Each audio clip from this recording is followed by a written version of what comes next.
حیدرآباد کے بلند پہاڑوں اور دریائے سندھ کے سنگم پر کھڑی یہ یادگار ایک ایسی سچی داستان سناتی ہے جس کا آغاز 1914 کی پہلی جنگ عظیم سے ہوتا ہے،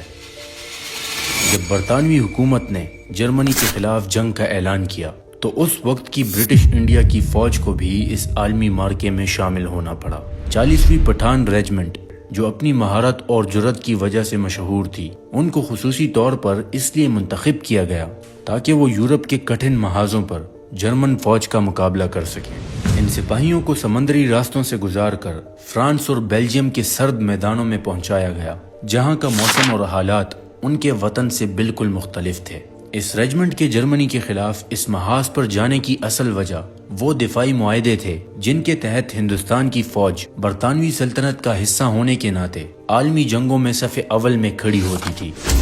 اپریل 1915 میں جب جرمن فوج نے بیلجیم کے شہر ایپرا میں اپنی پوزیشن مضبوط کر لی اور پہلی بار خطرناک گیس کا استعمال شروع کیا تو اتحادی فوج کو شدید خطرہ لاحق ہو گیا۔ ایسے نازک وقت میں اٹک کے ان پٹھان سپاہیوں کو آگے لایا گیا کیونکہ وہ اپنی گوریلا جنگی مہارتوں اور دشمن کی صفوں میں گھس کر وار کرنے کے لیے مشہور تھے۔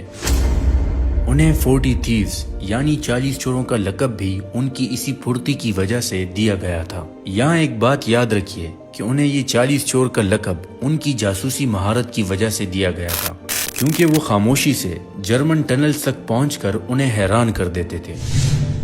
26 اپریل 1915 کا وہ دن تاریخ کا سیاہ ترین مگر بہادری سے بھرپور دن تھا، جب اس ریجمنٹ نے جرمن فوج کے خلاف ایک فیصلہ کن جوابی حملہ کیا۔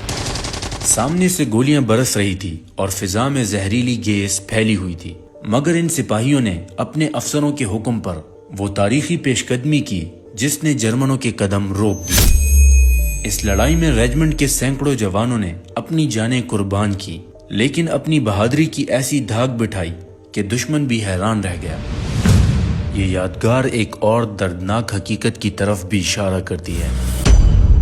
فروری 1942 میں ورلڈ وار 2 یعنی دوسری جنگ عظیم کے دوران یہ بٹالین سنگاپور میں برطانوی دفاع کا حصہ تھی۔ جب سنگاپور نے جاپانیوں کے سامنے ہتھیار ڈالے تو اس یونٹ کے سینکڑوں جوان جنگی قیدی بنے اور کئی قید کی حالت میں یا لڑتے ہوئے شہید ہوئے۔ آج جب شام کے سائے اس مینار پر ڈھلتے ہیں اور دریائے سندھ کی ہوا اس کتبے کو چھوتی ہے جس پر اردو، ہندی اور پشتو میں ان کی قربانی کا اعتراف درج ہے، تو ایسا محسوس ہوتا ہے جیسے تاریخ خود ان بہادروں کو سلامی پیش کر رہی ہو جنہوں نے پردیس کی زمین میں اپنی بہادری کے وہ نشان چھوڑے جو کبھی نہیں مٹ سکتے۔